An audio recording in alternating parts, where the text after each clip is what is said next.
এবার বলো দাদা আমরা কি করব?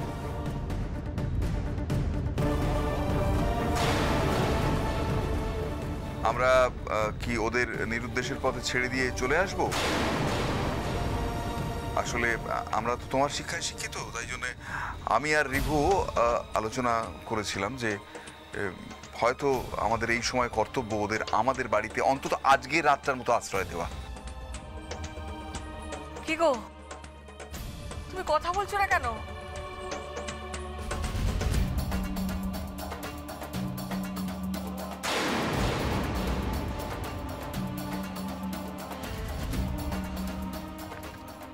হ্যাঁ বাবা, বলছি ওদের এখানে এভাবে এত রাত্রে ছেড়ে দেওয়াটা ঠিক হবে না। আচ্ছা বাবা তুমি বলো, এত রাতে ওরা যাবেই বা কোথায়?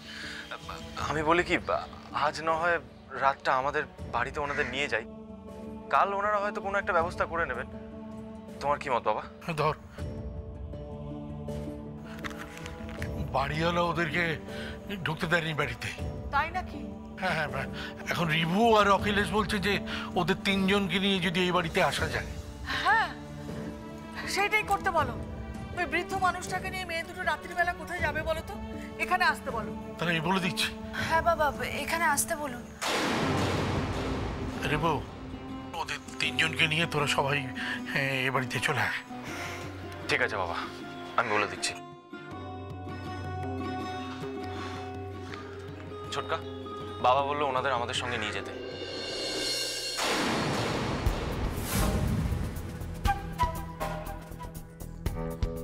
তাহলে চল, আর দেরি কেন? ব্যাস, প্ল্যান সাকসেসফুল। তোমরা নিজেরাও জানো না যে তোমরা খাল কেটে কুমির নিয়ে যাচ্ছ। মেশামশাই প্লিজ আর দেরি করবেন না, এবার চলুন। আপনাদের এই ঋণ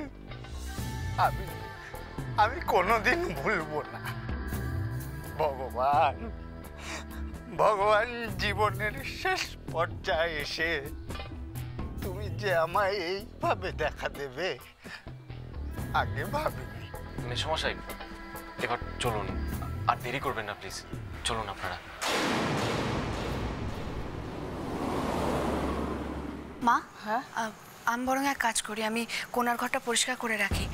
এখন আপাতত ওরা সবাই মিলে একটা ঘরে উঠুক, পরে আমি চিলেকোটার ঘরে অনন্যাদির আর মিষ্টির থাকার ব্যবস্থা করে দেবো। হ্যাঁ, খুব ভালো হবে, এই ব্যবস্থাটাই করো। হ্যাঁ মা, আমি এক্ষুনি যাচ্ছি। ঠিক আছে।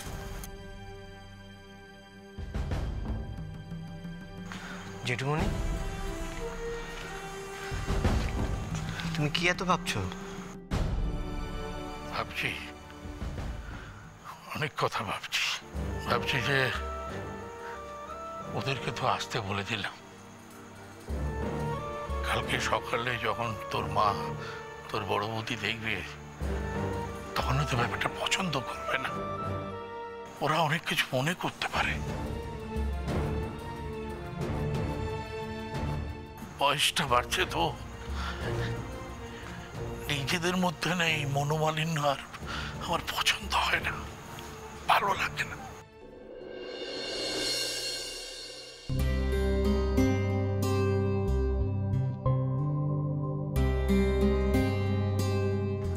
আরে ছোটকা, আমার দাও, আমার দাও। ঠিক আছে, আসুন আসুন। কি হলো, এত কোনটা কিসে? এত পরপর ভাবলে চলবে? আসুন আসুন, আসুন আসুন, ভেতরে আসুন। দাদা, বড় বৌদি, জয়ী, ওরা এসে গেছেন।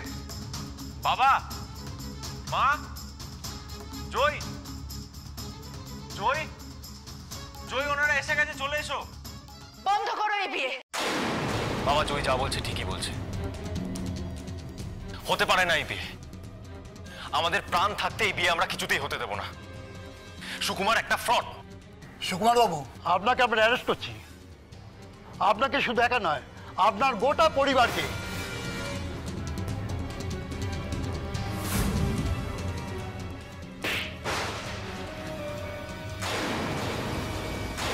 তাহলে সুকুমার, তুমি আবার এই বাড়িতে পা রাখলে।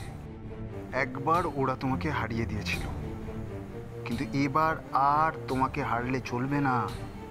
তুমি এখন আর একা নও, সঙ্গে তোমার দিদি আর নেহার সাহায্যও পাবে। জয়ী রিভুকে চিরদিনের মতো শেষ করে দেওয়ার সুযোগটা তোমার যেন আর হাতছাড়া না হয়। সাবধান, সাবধান। ছোটকা, তোমরা এসে গেছো? আরে বাবা রে, কতদিন পরে দেখলাম। আয় আয়, পরিচয় করে দিই। আয়, ইনি হচ্ছেন সুখময় বাবু। এদের সঙ্গে আমাদের বাইরে গিয়ে পরিচয় হয়েছিল। আর পরিচয় করে দিই,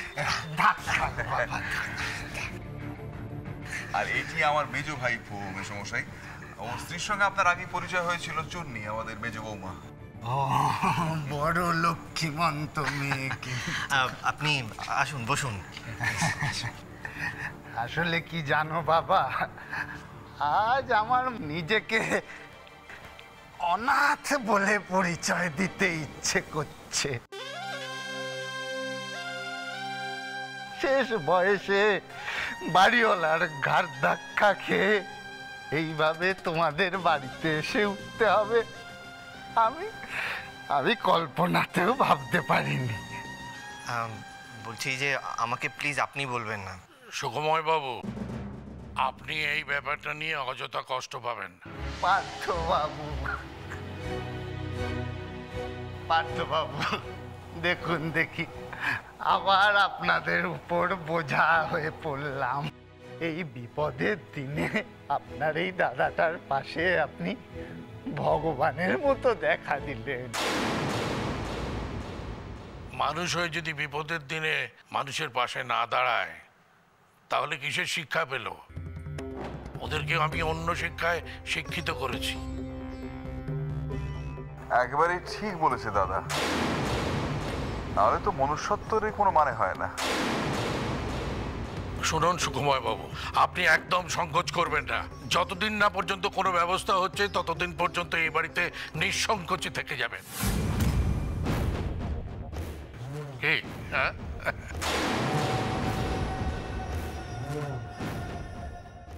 ব্যাস, আর কি? কোথাকার কে জানা নেই শোনা নেই, তাকে এই বাড়ির ঘর খুলে দেওয়া হচ্ছে থাকার জন্যে। ও হ্যাঁ ইন্দ্র, আর একটা পরিচয় পর্ব শেষ করা হয়নি। সেটা হচ্ছে ইনি হচ্ছেন অনন্যা, আর ও হচ্ছে মিষ্টি, সুখময় বাবুর মেয়ে এবং নাতনি। আসলে কি হয়েছে জানিস, ও এরা একটা অদ্ভুত বিপদের মধ্যে পড়ে গেছিলেন। বলবো তোকে সব। আমরা সেখানে ঠিক সময় না পৌঁছলে এদের যে কি হতো সেটা ভেবে আমি শিউরে উঠছি। আমি বরং শুতে যাই, কাল সকালে আমার অফিস আছে।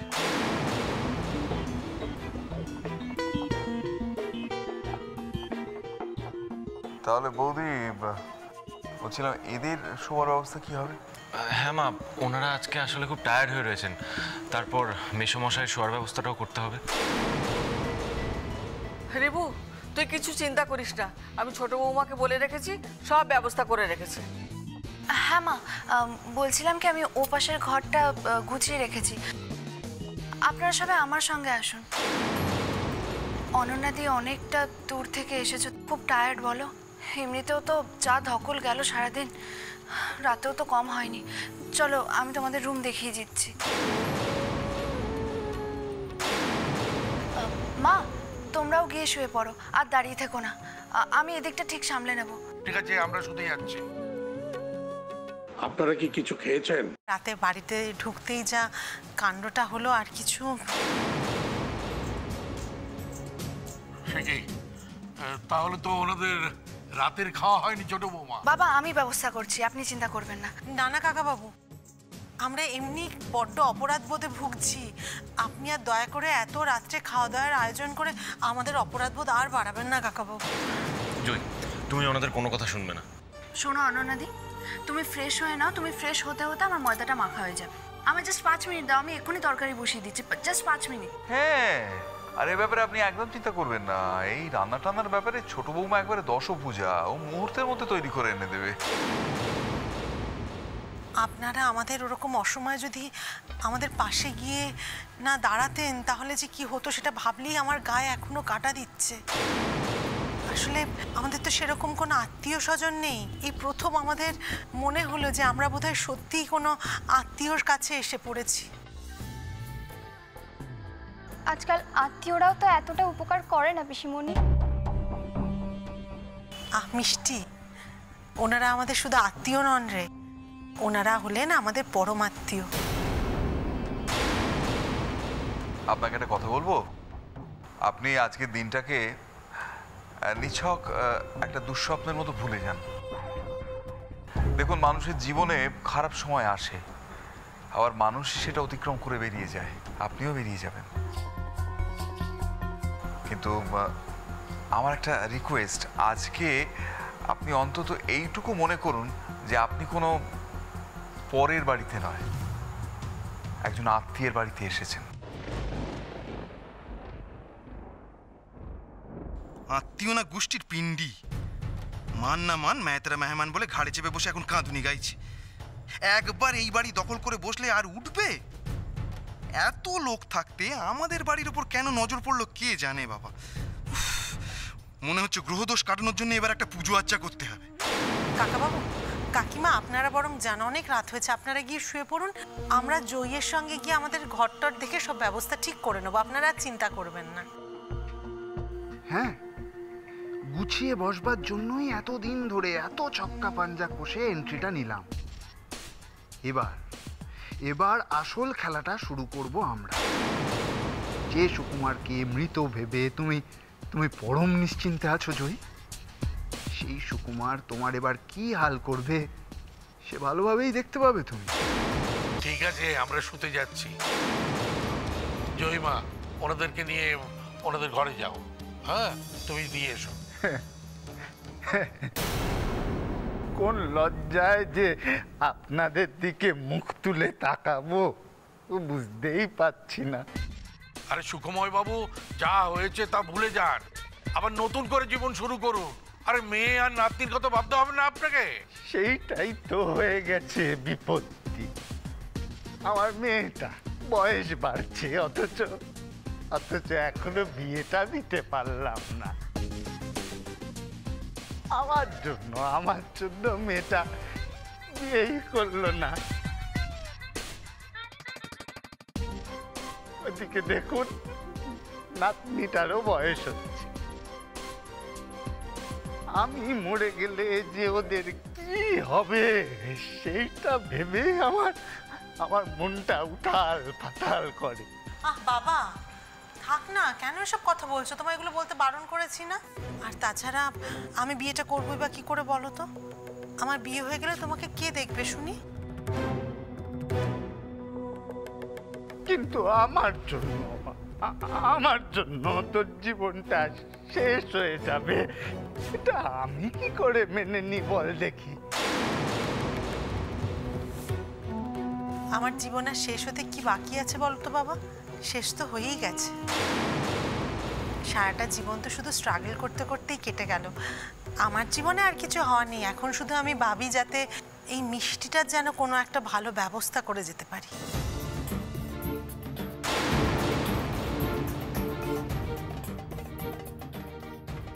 আমি একটা কথা বলবো, আপনাকে এরকম ভেঙে পড়া মানায় না। আপনি এখনো আপনার বৃদ্ধ বাবাকে নিয়ে যেভাবে স্ট্রাগল করে চলেছেন, এটা কিন্তু খুব কম মানুষ পারবে। আপনার মনে সেই জোর আছে, আপনার মধ্যে লড়াই করার সেই শক্তি আছে। অনন্যাদি, ছোটকা তো ঠিক কথাই বলেছে। তুমি যেভাবে তোমার বৃদ্ধ বাবার ভাগ্নিকে নিয়ে লড়াই লড়ে যাচ্ছ, সেটা সত্যি অভাবনীয়। তোমার প্রতি সম্ভ্রমে আমার মাথা নুয়ে যাচ্ছে। তোমার থেকে আজকালকার মেয়েদের অনেক কিছু শেখার আছে, অনেক কিছু।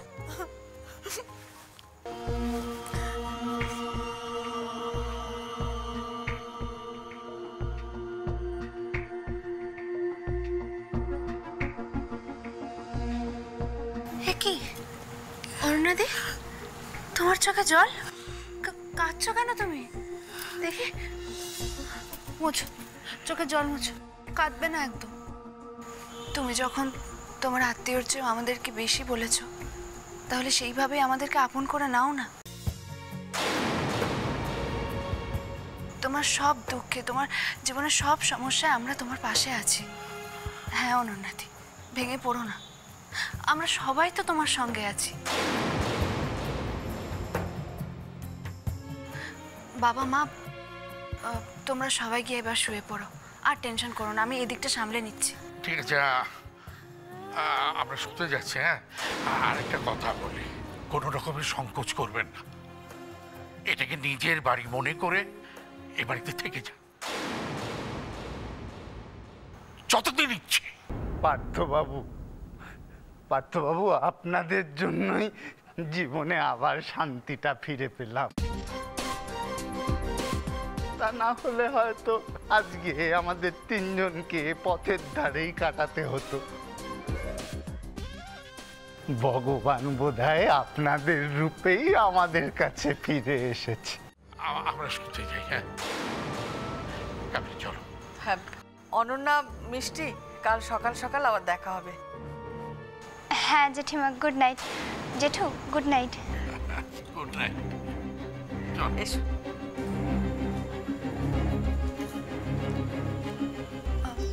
মেজদা ভাই, মেজদি ভাইয়ের রুম পায় ঘুমিয়ে পড়েছে বুঝি? হ্যাঁ, আমিও তো তাই দেখলাম। ওরা বাড়ি ফিরেই হাত মুখ ধুয়ে ঘুমোতে চলে গেছে, কিছু খায়ও নি। আচ্ছা জয়ী, তুমিও না বেশি রাত করো না, সারাদিন প্রচুর ধকল গেছে, কাজকর্ম সেরে তাড়াতাড়ি শুয়ে পড়ো, কেমন? শারীরিক ধকল সত্যিই গেছে, কিন্তু আমাদের ছোট বৌমাটির মানসিক ধকল খুব একটা যায়নি জানিস,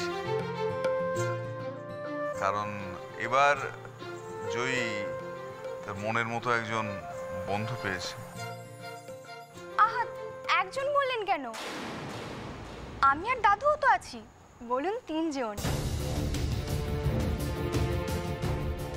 sorry sorry sorry sorry, extremely sorry, আমার ভুল হয়ে গেছে। হ্যাঁ হ্যাঁ হ্যাঁ, আমাদের জয়ী এবার তিনজন বন্ধু পেয়েছে। হয়েছে?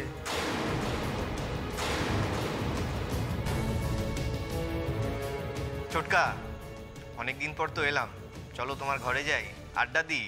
আড্ডা দিতে দিতে তোমাদের বেড়ানোর গল্প শুনি। হ্যাঁ, আর জয়ী তুমি ওনাদের নিয়ে যাও। তাহলে গুড নাইট।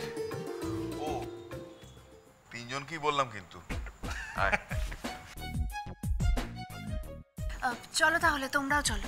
হ্যাঁ বাবা, তুমি তাহলে এখানে একটু থাকো, আমরা জয়ীর সঙ্গে গিয়ে ঘরগুলো দেখে আসি, তারপর এসে না হয় একটা একটা করে ব্যাগ ঘরে নিয়ে যাবো, কেমন? না না, তার কোনো দরকার হবে না, আমি ছোটকা কিংবা মেজদা ভাইকে বলছি নিয়ে যেতে। জয়ী, আমাদের এইটুকু কাজ অন্তত করতে দাও, আমাদের অপরাধবোধ আর বাড়িও না, এইটুকু করতে দাও প্লিজ। ঠিক আছে, এসো মিষ্টি, আমি তোমাকে ঘর দেখিয়ে দিই, এসো।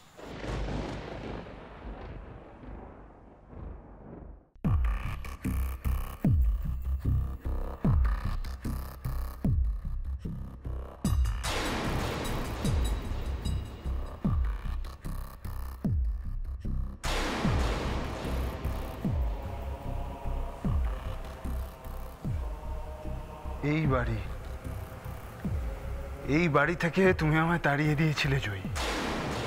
কি ভেবেছিলে সুকুমার সত্যি সত্যি মরে গেছে? এইবার তুমি বুঝতে পারবে সুকুমার কি জিনিস। বাড়িটা কিন্তু দুর্ধর্ষ ভাই। হ্যাঁ, মানে এতটাও যে ভালো হবে সেটা কিন্তু আমি কল্পনাও করতে পারিনি। সেই জন্যই তো ভাই, সেই জন্যই তো আমি এই বাড়িটা টার্গেট করেছিলাম, কিন্তু এই বাড়ি থেকে আমায় অপমান করে বার করে দিয়েছে, জেল খাটতে হয়েছে দিদিভাই।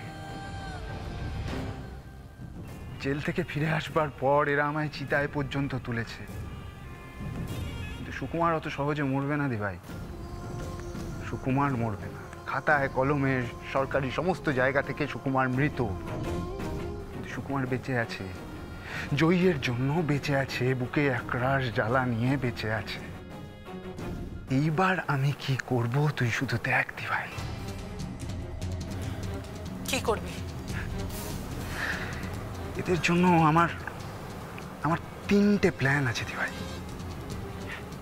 1, জয়ীকে রিভুর থেকে, এই পরিবারের থেকে দূরে সরানো। 2, জয়ীর ফুটবল খেলার স্বপ্ন ভেঙে চুরমার করে দেওয়া। আর 3, এই বাড়ির প্রত্যেকটা লোকের কাছে জয়ীকে একটা কীটের মতো করে তুলবো, একদম নোংরা, সবাই ওর দিকে তাকাতে পর্যন্ত ঘেন্না পাবে। কাল সকাল থেকে আমি কি খেল দেখাবো সেটা সবাই টের পাবে। 3টে প্ল্যান আমার তৈরি করা আছে জয়ী। এবার তুমি তৈরি থেকো